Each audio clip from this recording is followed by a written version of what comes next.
Berg e Gunnar Vingre, né, tiveram ali um impacto, uma experiência espiritual, né, e receberam uma profecia, né, em línguas estranhas, e na profecia falava o nome do estado do Pará, né? Não dizia assim o estado do Pará, mas dizia Pará, né? E eles foram procurar saber o que era esse Pará que foi apontado na profecia bíblica. Então eles encontraram ali no mapa do Brasil o estado do Pará, né? E eles foram para lá, fizeram um grande trabalho da obra missionária, e nós fomos alcançados por esse trabalho de evangelismo que alguém levantou depois desse avivamento da Rua Azuzas de 1908, se eu não me engano, né? Em 1910 eles já estavam no Brasil evangelizando. Então o nosso primeiro ponto, né? Nosso primeiro tópico diz assim: a igreja de Antioquia, natureza e características. Primeiro subtópico: Antioquia da Síria. Antioquia da Síria era conhecido como a rainha do Oriente. A cidade tinha uma população estimada de 500 mil habitantes. Né? Para a época, era uma cidade grande, uma metrópole. Né? Hoje, segundo a geografia, uma cidade, para ser considerada grande, é acima de 500 mil habitantes. Né? Abaixo de 500 mil habitantes é uma pequena cidade. Então aqui, para a época, era uma cidade de 500 mil habitantes. Antioquia era constituída de diversas nacionalidades. Por isso dizia que, se possível, conhecer os costumes do mundo inteiro pela mistura de povos que frequentavam as suas praças. Não por acaso essa cidade tornou-se a segunda capital do cristianismo. Depois de Jerusalém, a sede das missões da igreja cristã. Por isso o evangelista Lucas altera o foco da sua narrativa, outrora centralizada em Jerusalém, para o ministério dos gentios, a partir da Antioquia da Síria e a subsequente disseminação da igreja pelo mundo. Outro sim, não se deve confundir essa cidade com a Antioquia da Pisídia, mencionada em Atos capítulo 13. Né? Então aqui era uma cidade de 500 mil habitantes, uma cidade de um porte, vamos dizer assim, não convencional para os dias da época de Paulo e Barnabé. Então era uma cidade que tinha vários tipos de pessoas, né? Inclusive os gentios estavam lá, e no meio dessas pessoas já vinham vários tipos de também costumes, na qual ali se podia encontrar de todas as formas, né? E o escritor aqui também, o comentarista, deixa claro que, para não confundirmos a Antioquia da Síria e com a Antioquia da Pisídia, né? Aqui já, no segundo subtópico, já começa, né, a dispersação, a diáspora. Então a igreja de Antioquia, após a perseguição que sucedeu por causa da morte de Estevão, que fez membros da igreja de Jerusalém a dispersarem, né, a diáspora, para a Judéia e Samaria. O Espírito Santo dirigiu os passos dos primeiros cristãos dispersos para os confins da terra, chegando, portanto, a Antioquia da Síria. Nessa cidade, após uma série de conversões, ocorreu a fundação da primeira igreja gentílica. Eu estava falando agora há pouco, né?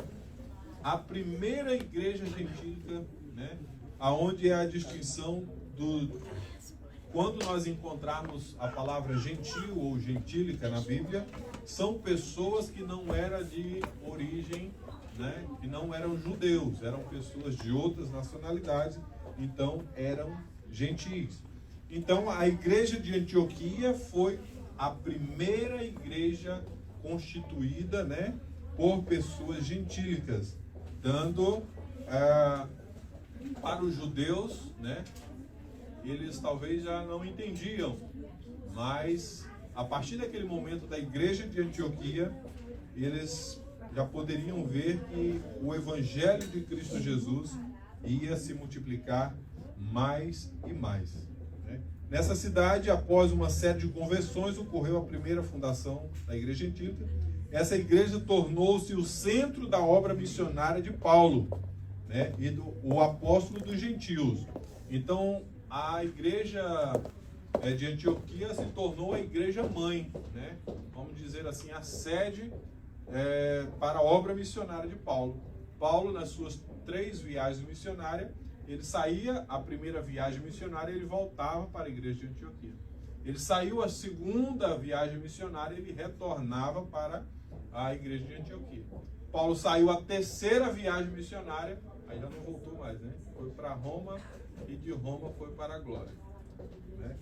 Então, é importante ressaltar que havia apenas 2 cidades mais importantes do que Antioquia da Síria, que era Roma e Alexandria. Portanto, o evangelho pregado a partir da Antioquia para outras regiões do mundo era espiritualmente estratégico. Por quê? Porque tinha uma igreja que estava ali orando e também jejuando para apresentar os missionários, na qual iriam fazer frente de trabalho ou frente missionária na obra do Senhor Jesus. Foi o que nós falamos aqui. Se não tiver a direção do Espírito Santo, pode ir, pode até fazer alguma coisa, sim, mas tem de tudo a não ser, né, conforme o Espírito Santo do Senhor enviou. Então, o nosso terceiro subtópico diz assim: uma obra de leigos. Não foram os apóstolos ou obreiros, mas os leigos, os discípulos e os crentes em geral, outrora dispersos por causa da perseguição em Jerusalém, que anunciaram o evangelho aos gentios e, consequentemente, fundaram a igreja de Antioquia. Hoje, né, se você chamar uma pessoa de pastor, talvez você está ofendendo ele, né? Porque a pessoa não quer mais ser pastor, né? Tem outros cargos além do pastor, né? Então, apóstolo, né? Reverendo. Então, hoje em dia, se você chamar uma pessoa de pastor, talvez você esteja até o ofendendo, né? Ou então, muitas pessoas também se colocam o cargo à frente do seu nome, e se você não chamar pelo cargo, aí você arrumou uma confusão, né? Vou chamar o evangelista Darcy só de Darcy. Tem que ter o evangelista. Tem que ter o evangelista. Na nossa cidade, lá no estado do Pará, meu irmão, numa cruzada, ele chamou um determinado pastor só de irmão, né? Quando ele pegou o microfone, agora você já pensou a falta de sabedoria, né? Aqui fala uma obra de leigos, mas essa aqui é um leigo que não estava dando bons exemplos, né? Quando ele pegou o microfone, ele falou assim: olha, eu não só sou o fulano de tal, mas eu sou o pastor fulano de tal. Então, meu irmão, dizendo ele que não sabia, ele colocava a cara, né? Mas são situações aonde muitas pessoas que se mostram, se acham, né, intelectuais, passam por cima das pessoas que são realmente usadas pelo Espírito Santo. E muitas pessoas também querem dizer que se tiverem uma formação, tiverem um doutorado, talvez ele seja melhor do que uma outra pessoa que não tem formação nenhuma, mas de maneira nenhuma. Não adianta a pessoa ter uma formação, ter um doutorado, ter um mestrado, se não tiver aquilo que nós iniciamos essa lição: jejum e oração. Não adianta. E também, né, muitas vezes, aqui o terceiro subtópico diz, uma obra de leigos. Na nossa cidade mesmo tinha uma irmã muito usada pelo Espírito Santo. Ela usava os termos, né, quando ela ia falar do nome de Jesus, ela falava Jesus. E quando ela ia falar o nome de Deus, ela falava Deus. Mas pensa numa irmã usada pelo Espírito Santo, né? Então era o Jesus e o Deus que transformava a vida dela. E Uma certa vez também uma irmã que falava assim de maneira errada, né, ao olhar de muitas pessoas, ela evangelizava uma pessoa que estava com, vamos dizer assim, em leito de morte. A pessoa tinha o vírus do HIV e ele sentia muitas dores, e ela, por ter uma influência em um determinado hospital, ela conseguia, né, algumas morfinas, alguns remédios para amparar a dor daquela pessoa.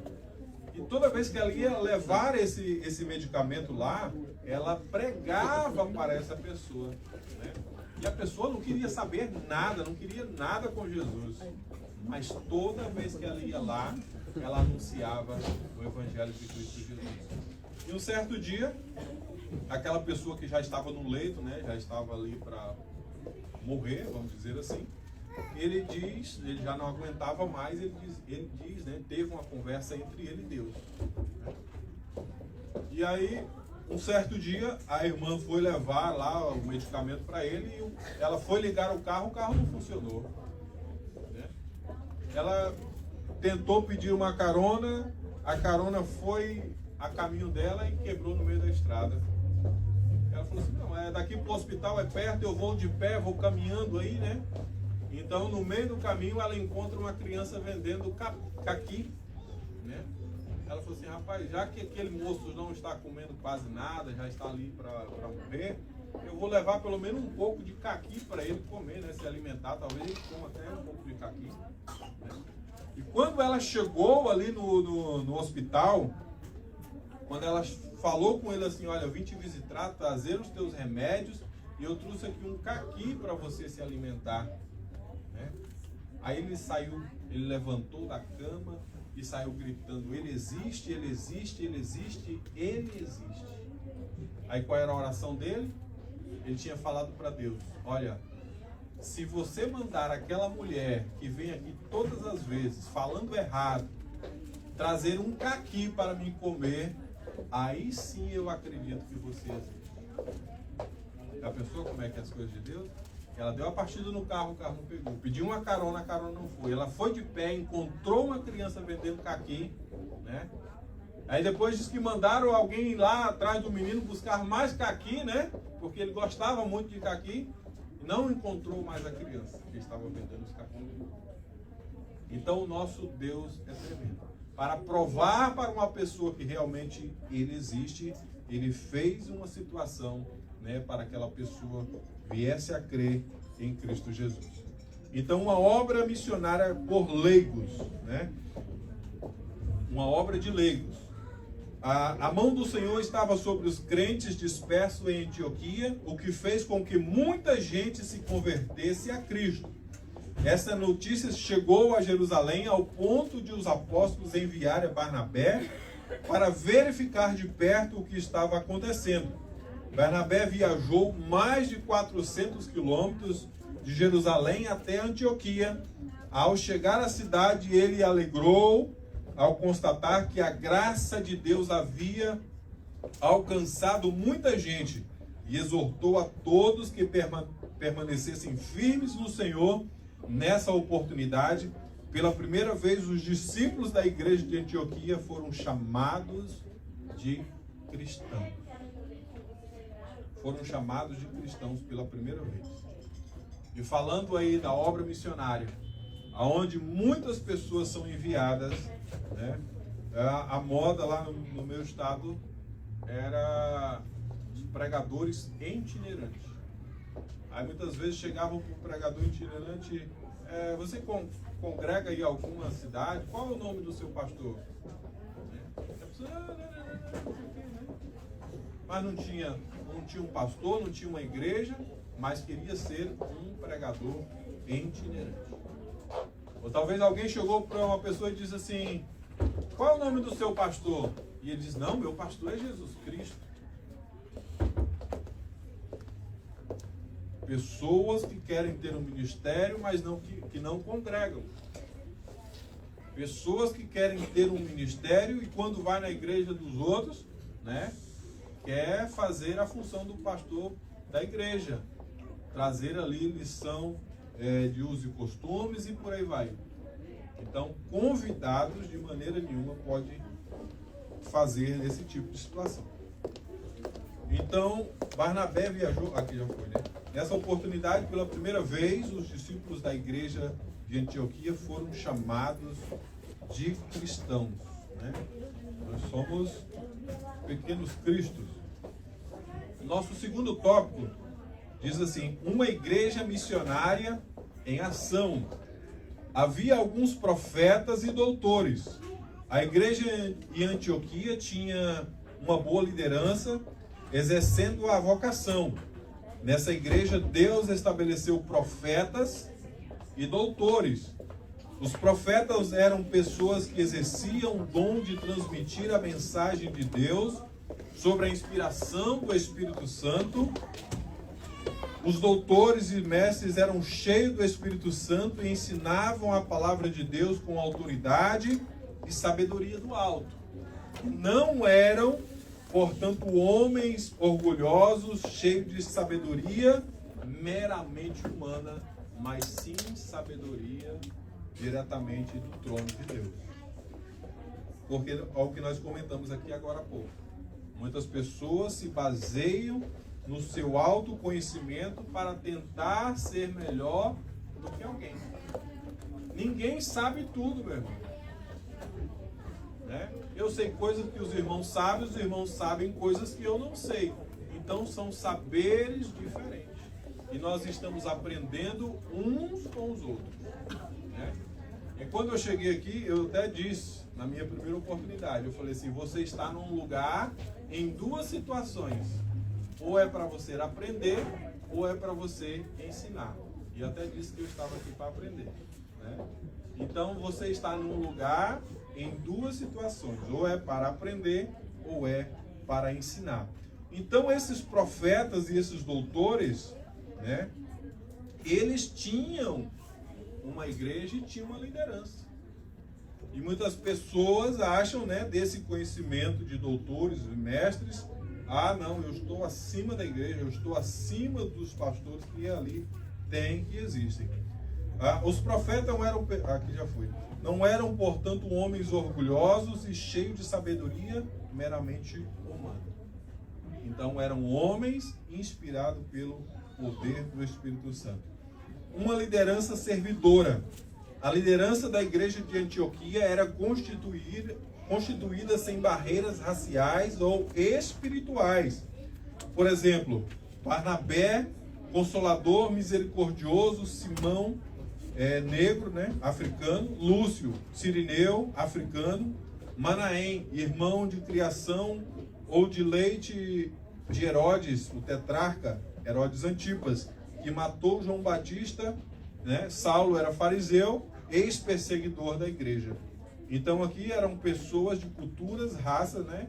E até de religiões diferentes, né? Então, porque Paulo era fariseu.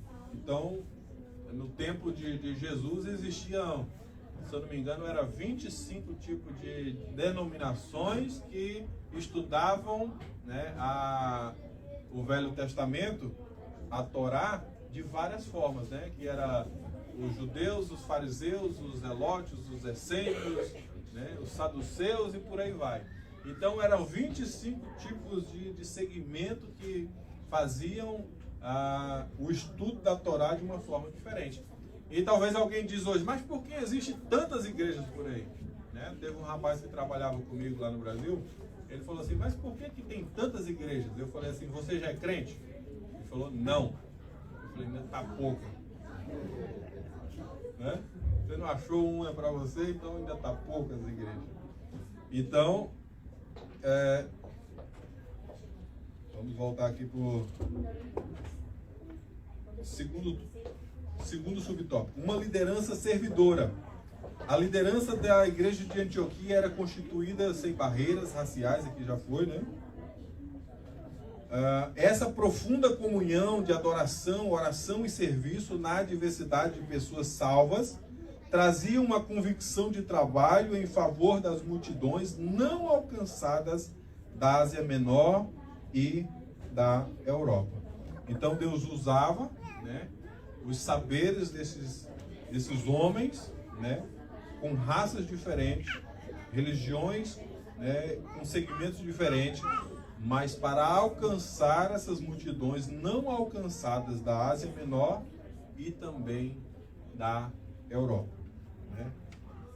Então a igreja de hoje, se formos basearmos na igreja de Antioquia, nós temos que... Só um momento, irmão. Nós temos que enchermos de jejum, oração, para nós irmos até a obra missionária fazer missões.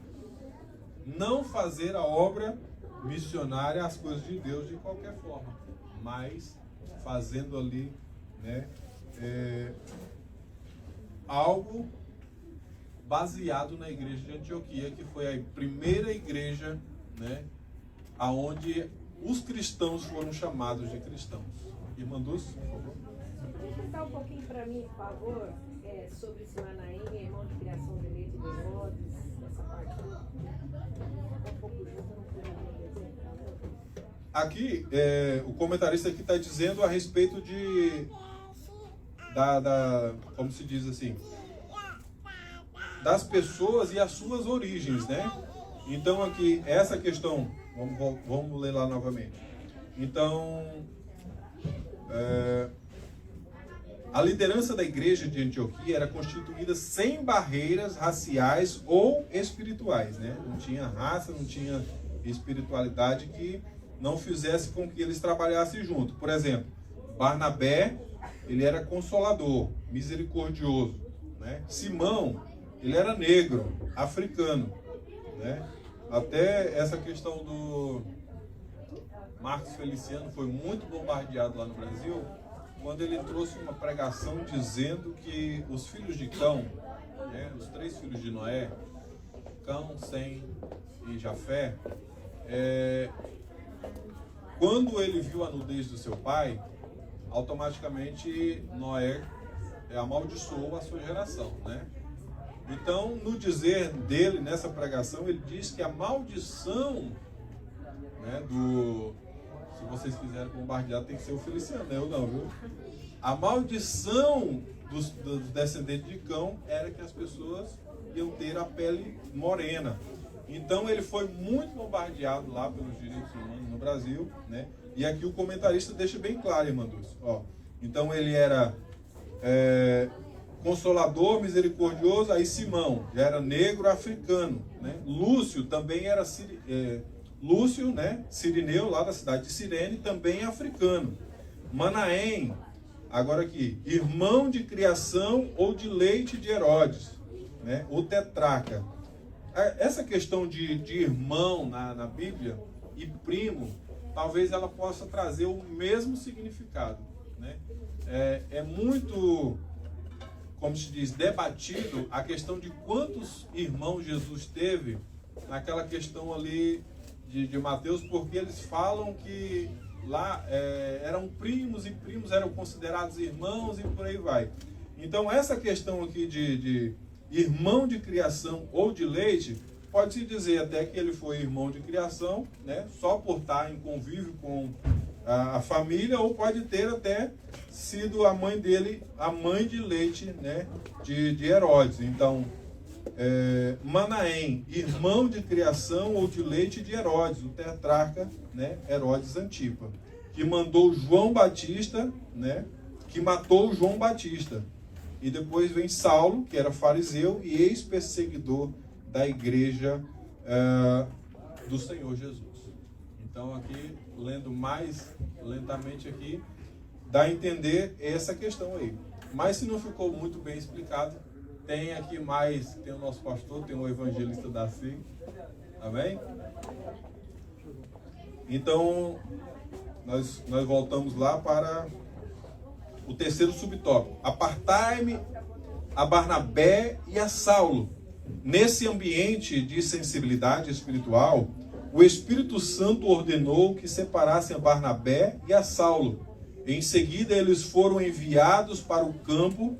Note que antes de receberem a orientação do Espírito Santo, a liderança, né, de profetas e mestres, e toda a igreja estava no propósito de jejum e oração.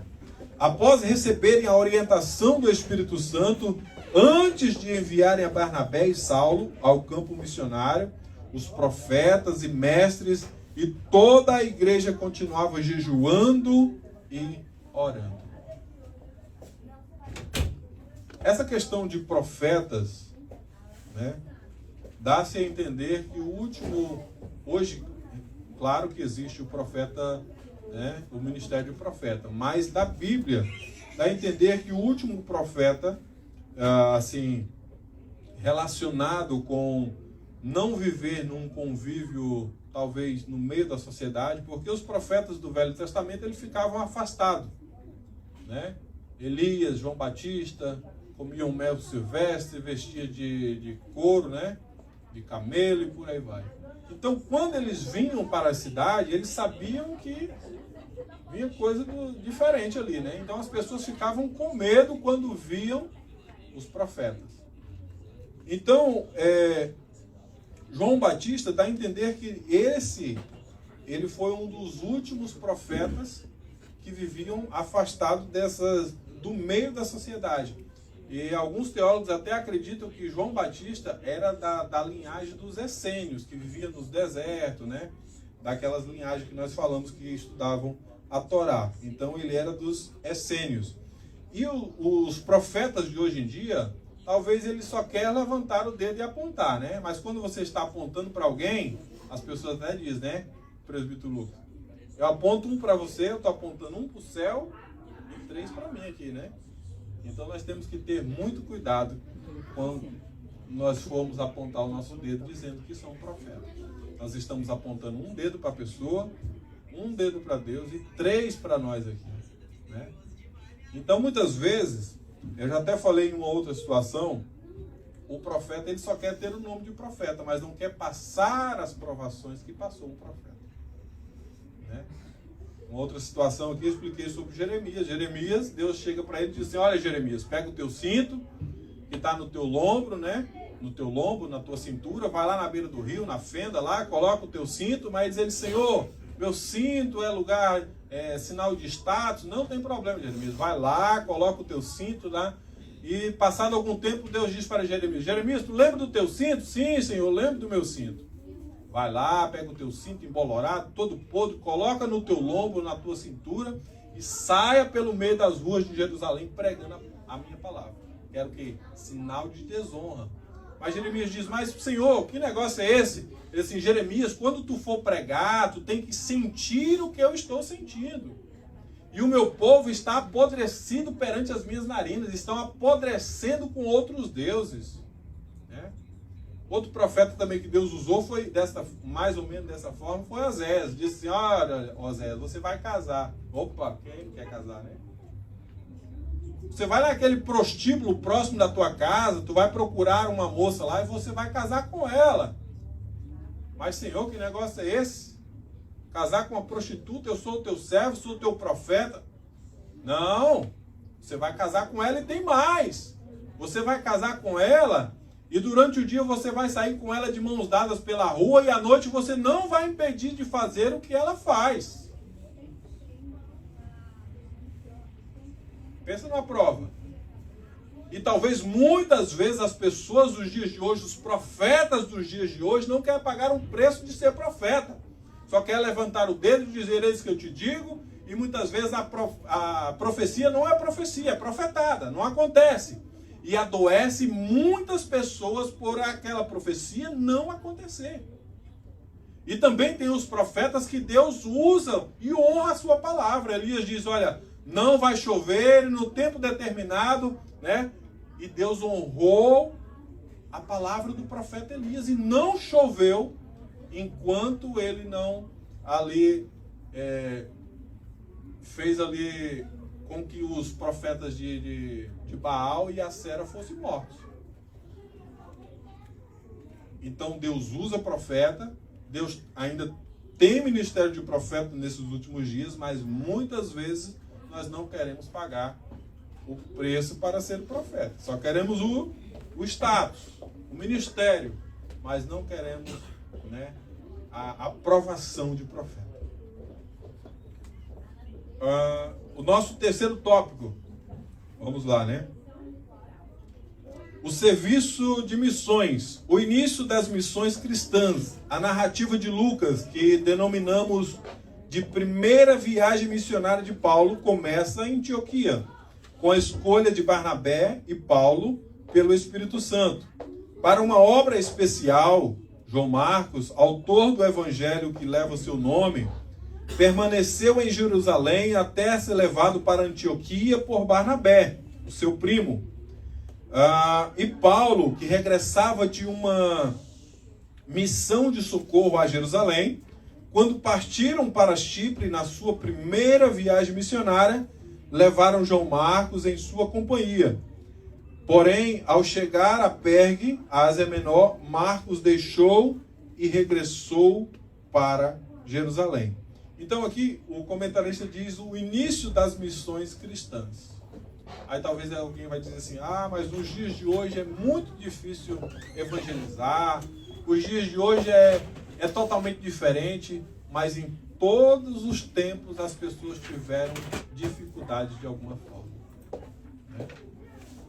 Aqui talvez eles tinham grande dificuldade com comunicação, né? Eram cartas, Paulo escreveu 13 cartas, anunciando como é que ele ia fazer, como é que tinha que orientar, como é que tinha que pregar, né?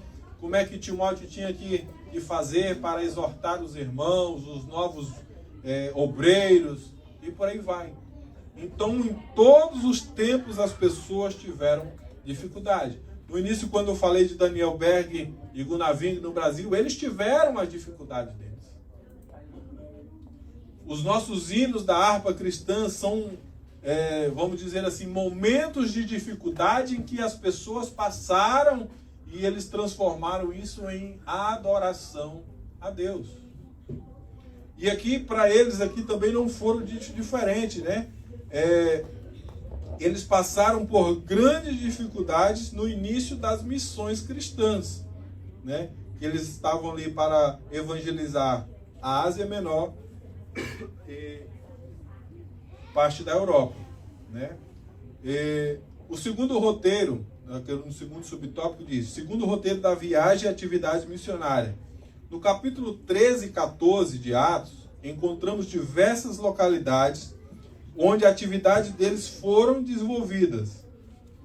Missões em Chipre, missões em Antioquia da Pisídia, missões em Icônio, missões em Listra, missões em Derbe, missões em lugares antigos e novos, regresso a Antioquia, né? Eles voltaram para a Antioquia da Síria.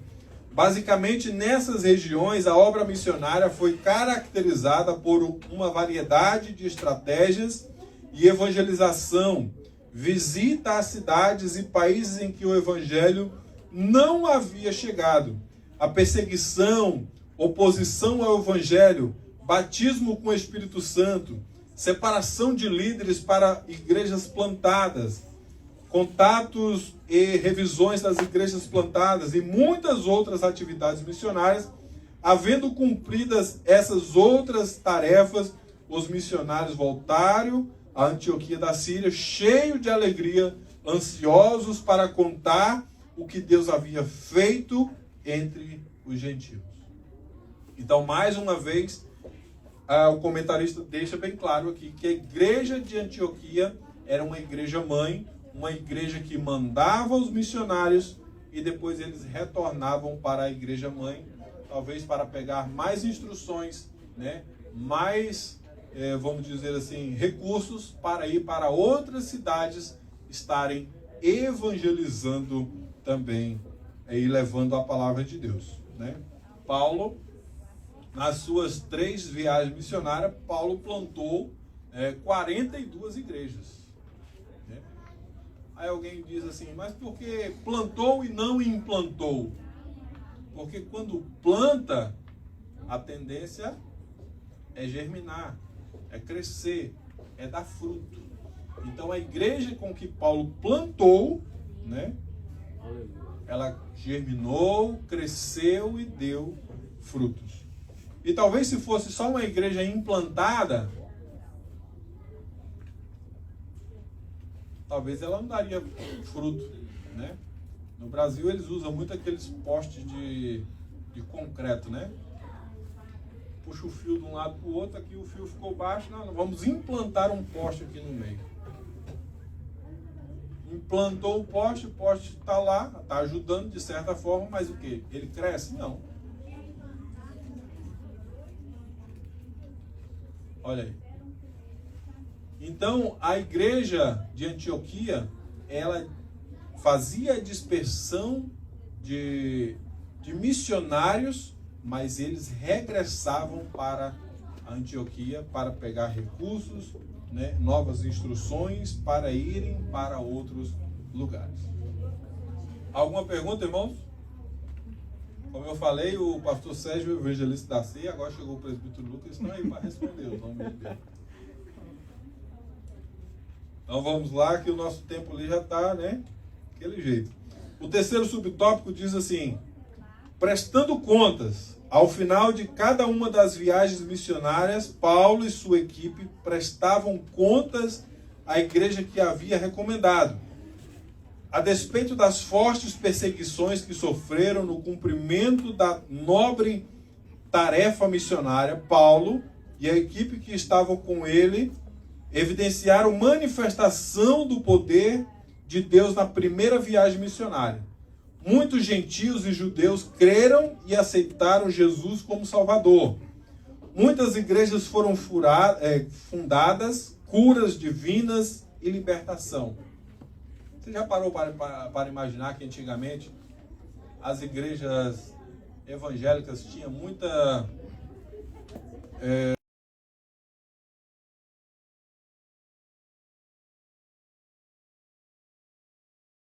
Isso aí é para ajudar as pessoas que quebrou a perna, né? A pessoa que machucou a bacia, machucou a coluna. Então, não. Aquelas muletas, cadeira de roda que existia ali, podia ter certeza que eram pessoas que tinham sido curadas e estavam lá realmente para ajudar outras pessoas, mas porque alguém tinha sido curado e não precisava mais daquela ferramenta, né? Então, curas divinas, libertação ocorreram. A obra do Espírito Santo foi notória nessa jornada missionária. Assim, o grande legado missionário deixado pela igreja de Antioquia foi a porta da fé que Deus abriu aos gentios. Aqui aprendemos algumas das lições preciosas. A primeira, a ideia, né? Missionários independentes, né? Que corresponde somente ao Senhor. Não é bíblica. O apóstolo Paulo não deixava de relatar a atividade missionária à sua igreja de origem. Porque nós comentamos aqui agora há pouco. Ah, qual é o seu pastor? Ah, não sei o que, inventa uma história e nunca tem um pastor. Né? Ou então é itinerante, passa aí 3 meses, 5 meses sem voltar em casa na sua igreja mãe. Né? E sabe como anda a vida do itinerante. Então, essa questão da pessoa dizer, ah, Deus é o meu pastor, né? Ele se baseia muito no versículo, né? O Senhor é meu pastor, nada me faltará, do Salmo 23, né? Então, não tem base bíblica a pessoa ser um missionário independente. A segunda, teremos a posição e obstáculos na obra missionária, mas também teremos resultados que glorificarão o Senhor que nos chamou. Que eu disse, empecilhos tem, dificuldades também. O inimigo vai colocar dificuldades para o missionário. O inimigo vai colocar ali armadilhas para que a obra do Senhor não cresça. E o inimigo vai levantar até pessoas para tentar desanimar pessoas. Onde Jesus disse que deixasse crescer o joio juntamente com o trigo. Para que, se fosse tirar o joio, não danificar o trigo. mas deixa crescer. Pode crescer junto, porque vai chegar um dia em que ele vai dizer assim: apartai-vos de mim, porque eu não vos conheço. Aquela outra parte onde diz assim: olha, estarão 2 no campo, um será levado. Estarão 2 dormindo, um será levado. Estarão 2 moendo, uma será levada. Dá a entender que são 2 igrejas. A igreja separada e escolhida e a igreja que vai ficar aqui na terra. Então é o momento de nós nos refletirmos e imaginarmos em qual das 2 igrejas que nós estamos. A igreja que quer ajudar a obra missionária ou a igreja que está sendo um instrumento do inimigo para atrapalhar a obra missionária. E finalmente, não esqueça de que a obra missionária que leva a preciosa semente andando e chorando, voltará sem dúvida com alegria, trazendo consigo os seus molhos. Então continua, meu irmão. Fazendo a obra missionária. Paulo, ele diz em 1 Coríntios 15, 58, portanto, meus amados irmãos, sede firmes e constantes e sempre abundantes na obra do Senhor, sabendo que o vosso trabalho não é vão no Senhor. O nosso trabalho não é vão no Senhor. Agora nós não podemos fazer o nosso trabalho, e tentar querer ser melhor que todo mundo, e dessa forma Deus não vai se agradar do nosso trabalho. Mas, Juninho. Só fazer uma colocação. Você falou a respeito das pessoas que falam não tem pastor, né? É igual pessoas também que cantam e tem um ministério de louvar e de pregar, né? Às vezes eles recebem um convite para cantar ou pregar na igreja, simplesmente pegam suas coisas e vão. Esquece que sobre ele existe uma liderança, existe um pastor, e às vezes não pede a bênção do pastor, simplesmente vai. E às vezes, se acontecer do pastor falar, meu irmão, eu preciso de você hoje na congregação, espalha que o pastor está matando o ministério, espalha que o pastor está matando o ministério dele, o pastor está barrando o ministério dele. Acontece muito isso no nosso meio, principalmente nas igrejas de Assembleia de Deus. Tem muitas pessoas que cantam e pregam fora, né? Mas acham que não precisa da bênção do pastor para sair. Dessa forma, muito bem colocado, Mangelinho. Mas lá na nossa cidade, eu sempre gosto de dar exemplos ou da igreja com que eu frequentava. Posso só completar o que ela falou? Nunca você vai ser um bom líder se você não souber ser submisso ao seu líder. Sim, com certeza.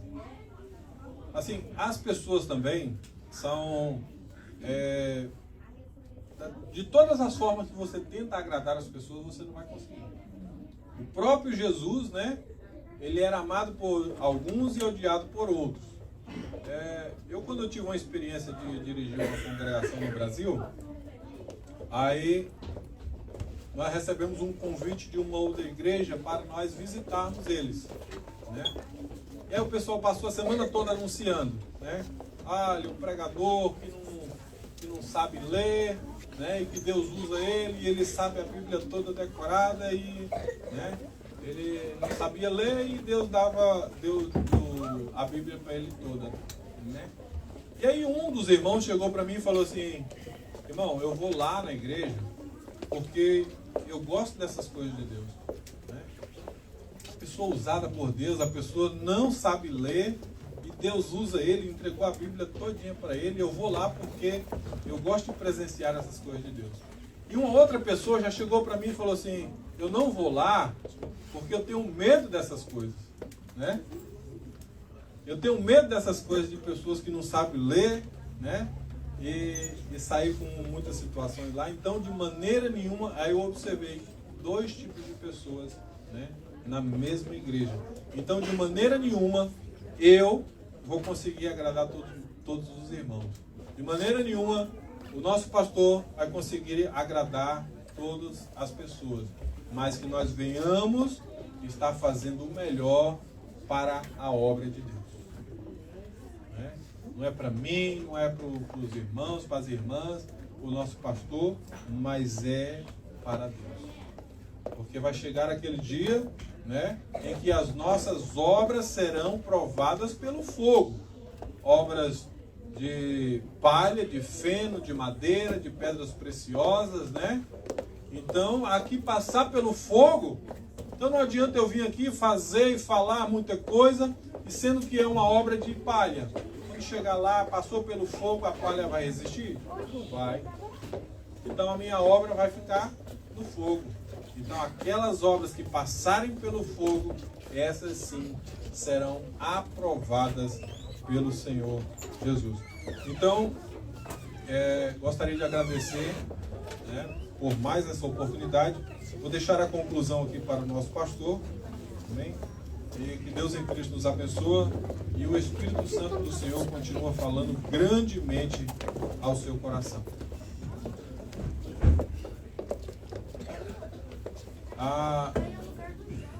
As secretárias estão com a oportunidade.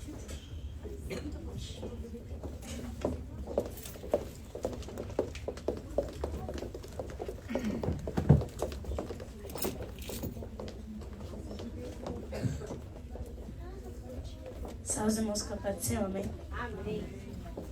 Relatório da EPD da Assembleia dos Comademate, dia 10/12/2023, classe Amendoim de Jesus.